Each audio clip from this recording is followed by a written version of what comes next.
Fala galera, vamos acompanhar o debate aqui do jogo Flamengo e Fluminense, clássico Fla-Flu no Maracanã. Flamengo empata, né? O primeiro jogo, o Flamengo vence 2-0. Esse jogo de volta, né? O jogo ficou 0-0, nada de gols entre as duas equipes. O Fluminense com um número de torcedor bem abaixo do esperado, né? Normalmente comparece mais torcedor, parece que o torcedor tricolor não estava acreditando na virada do time do Fluminense. Isso mesmo, galera. Parece que o torcedor não acreditou e também não compareceu em grandes números, como que é normal, né, acontecer desde da temporada passada. Esse ano aqui ficar um pouquinho de rendimento. O Flamengo hoje também não jogou o seu melhor futebol, né? Jogou muito defensivamente. Né, teve um jogo muito faltoso, né, dos dois lados, tanto do Fluminense quanto do Flamengo. O Fluminense praticando mais faltas, né, não deixando o time do Flamengo chegar na área, né. Essa é uma tática do Fernando Diniz. Vamos acompanhar aqui a imprensa falando tudo sobre o clássico aí, Fla-Flu no Maracanã. Boa noite para o amigo Fernando Campos, o nosso Donan, comigo nesse linha de passe. Tudo bem, Fernando? Muito boa noite, Abel, Eugênio, professor, né, fã de esporte. Um prazer estar aqui no linha de passe. O Flamengo classificado, com méritos, foi melhor no confronto. 11º jogo do Flamengo do Tite sem sofrer gols. O time não sendo vazado e um recorde histórico do Rossi. Rossi superando o Cantarelli e se tornando o goleiro com uma sequência de jogos sem ser vazado, né? São 964 minutos que o Rossi não leva gol, né? Sendo o goleiro do Flamengo. É absolutamente histórico tudo que a gente está vendo e um trabalho do Tite que vai crescendo demais, apesar de hoje ter sido um jogo de mais administração de uma vantagem construída na primeira partida. Mesmo assim, não tem como tirar o mérito, né? Sim. 2 jogos contra o Fluminense, contra o campeão da Libertadores, contra o grande rival, e o Flamengo chega na final, talvez honrando o que o Tite vem dizendo de equilíbrio, né, Eugênio Leal? Boa noite. Boa noite, Abel. Boa noite, companheiros. Boa noite, fãs de esportes. É um Flamengo que chega com méritos, né? O time principal do Flamengo em competições oficiais, no caso do Campeonato Carioca, né? Não sofreu gol ainda esse ano. Claro, o gol que foi sofrido foi com o time reserva. E esse time principal só levou gol na pré-temporada lá nos Estados Unidos. Mostra o que a gente tem falado muito sobre o Flamengo do Tite, que é um time muito equilibrado. Hoje foi um time muito consciente do que para ele interessava. O Fluminense conseguiu, e aí tem o mérito do Diniz, apagar, pelo menos minimizar aquela atuação péssima do Fluminense semana passada. Semana passada o Flamengo ganhou por 2-0, poderia ter ganho por 3, quem sabe por 4. O Flamengo foi muito melhor no primeiro jogo. Hoje não. Hoje o Diniz mexeu no time, algumas mudanças ele fez por necessidade, né? Ele não contava hoje por lesão com o Ganso nem com o Cano, então ele fez as opções pelo Renato Augusto e pelo John Kennedy. Mas ele mexeu no time, ele colocou o Marquinhos de lateral direito, ele colocou o Martinelli na zaga. Quando saiu a escalação, eu acho que muita gente, né? A gente estava imaginando o André como zagueiro, mas o Martinelli já tinha treinado nessa posição. Então o Martinelli no lugar do Felipe Melo, com o Lima entrando no meio de campo. Portanto, mudanças ousadas no time do Fluminense.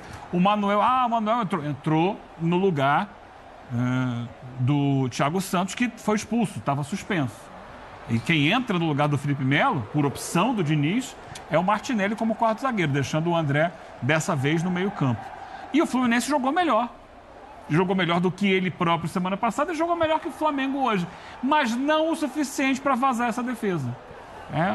O Flamengo muito forte lá atrás, produziu menos no ataque do que a gente imaginava que pudesse produzir. A gente sabe que ele pode produzir mais. Teve esse gol que daqui a pouco a gente vai entrar em detalhes, vai analisar com calma.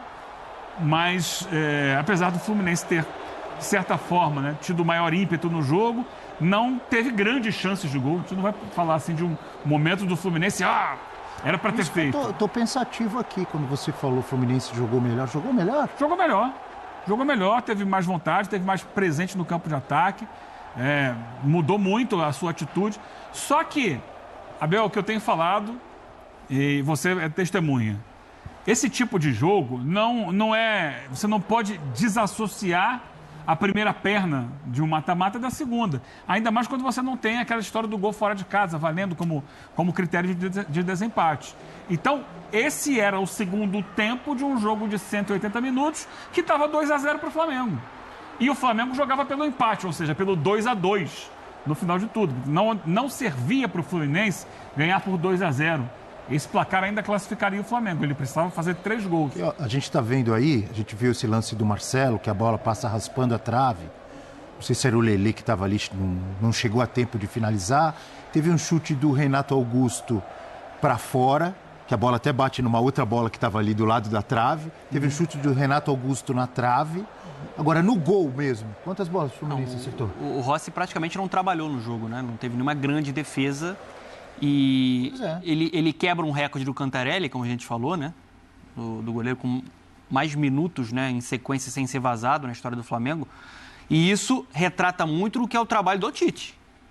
De um time que hoje é muito mais competitivo, muito mais equilibrado, um time que não sofre gols a 11 partidas, o time titular em jogos oficiais ainda não foi vazado nessa temporada, porque ele está muito bem protegido, né?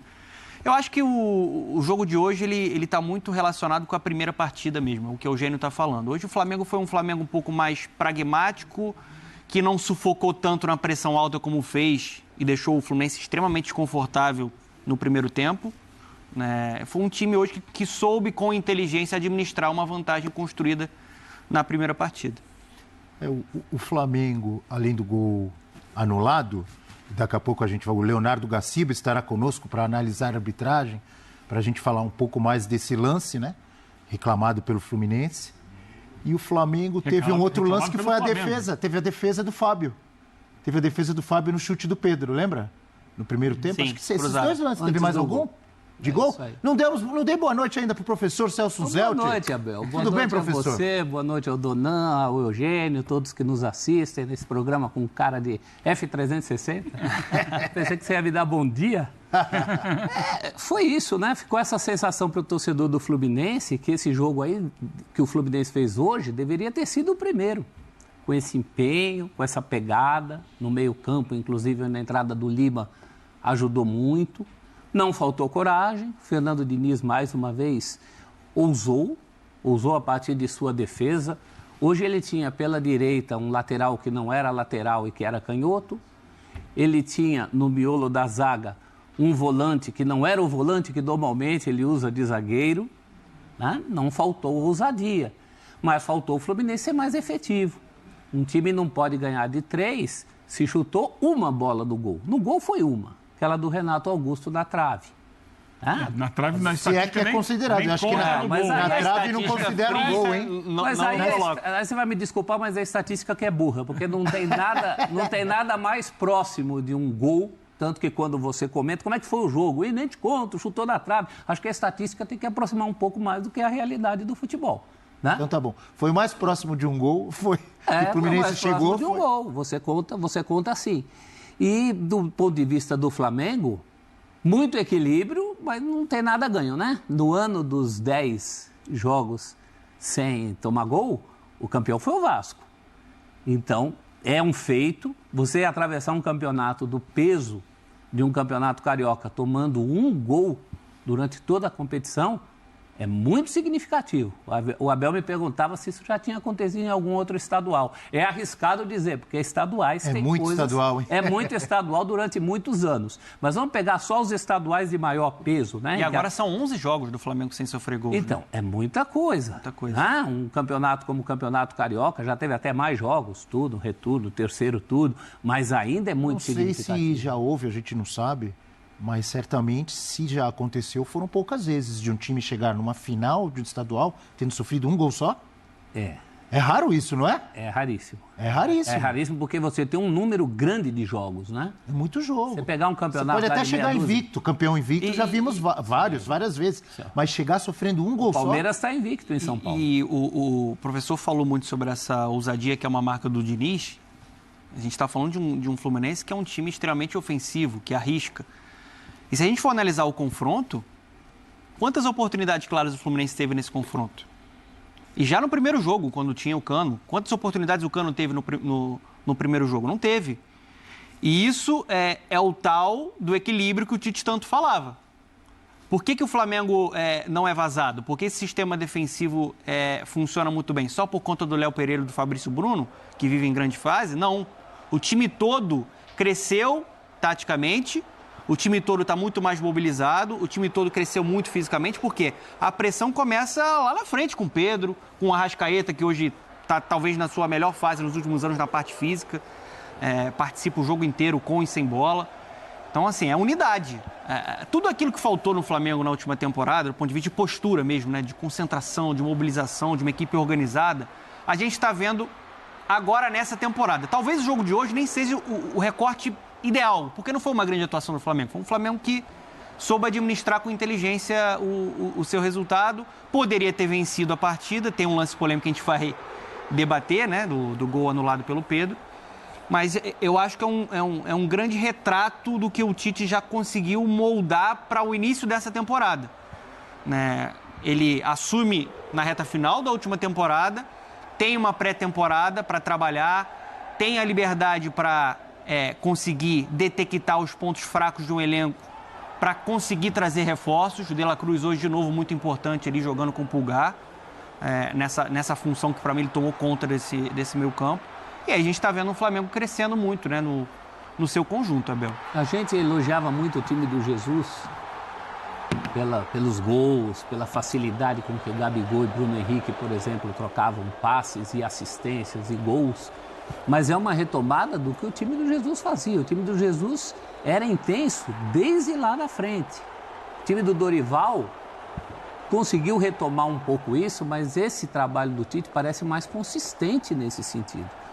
Em jogos importantes, em jogos difíceis, como foi, por exemplo, o primeiro, antes da gente saber que o Fluminense ia jogar tão mal, era um jogo bastante equilibrado que o Flamengo conseguiu ser superior, sem perder essa força no ataque. Hoje, talvez, a gente possa dizer, poxa, um Flamengo muito recuado, um Flamengo sem cara de Flamengo no Maracanã, mas o fato é que hoje não precisava. Hoje o Flamengo não precisava se expor tanto. E mesmo assim esteve próximo de uma vitória, né? Teve o lance do gol que a gente vai discutir. Já Leonardo Gaciba estará conosco. Vamos falar da arbitragem. É equilíbrio sem perder o vício, sem perder o que tem de mais legal, que é a possibilidade do ataque, do contra-ataque. Hoje teria ganho num contra-ataque. O lance do gol é um contra-ataque do Flamengo. Mas eu gosto de equilíbrio assim, não gosto de equilíbrio em nome da retranca. O professor, muito rapidamente, Abel, assim, a gente fala muito sobre um time que está crescendo. Eu vou trazer um jogador que cresceu muito com o Tite, era muito contestado e ficou próximo até de uma saída do Flamengo. Hoje o Varela, com uma atuação muito correta defensivamente. Segura. Muito seguro defensivamente. É um jogador que hoje contribui, se tornou útil, se tornou titular do Flamengo. E é aquela velha história. Coletivo organizado potencializa a individualidade do jogador. Ele está mais confiante e tem a confiança também do treinador. Daqui a pouco vamos falar muito mais do Flamengo, do Fluminense. Galera, isso aí mesmo. Varela, né? O Varela tem sido muito útil nesse time do Flamengo, tem ajudado muito na parte defensiva. Ele é um jogador no Flamengo, faz mais na parte defensiva do que ofensiva. Quando precisa do Varela na frente, chega também bem, tem ajudado o Flamengo.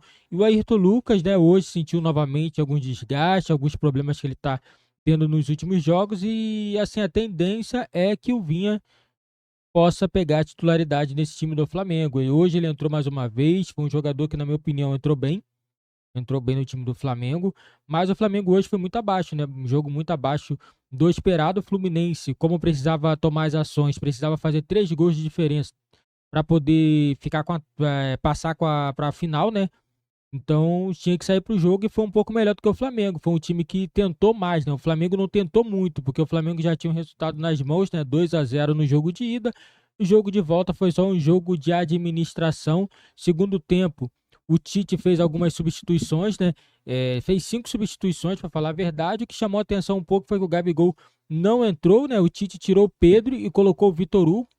O natural era ele botar o Gabigol, mas ele optou por colocar o Vitor Hugo nessa partida contra o Fluminense. Talvez está poupando o Gabigol, né? Porque como estava um jogo bem pegado e ele vem de problema físico, né? Talvez pode ser isso, né? Não sabemos ainda o motivo, né, dele ter colocado um jogador que joga pela ponta e ter, no caso, né, o Bruno Henrique estava jogando um pouco mais centralizado, né, com a saída do Pedro. E o jogador que tem sido aí o reserva substituto do lado direito tem sido o Vitor Hugo, né? Que sempre entra no lugar sempre entra ali no segundo tempo, né? Tem entrado no segundo tempo e o Flamengo hoje não rendeu o que esperava. Agora vamos ver o jogo da final. Lembramos que ainda temos o jogo entre Nova Iguaçu e Vasco neste domingo. Quem se classificar vai pegar o Flamengo na grande final do Campeonato Carioca.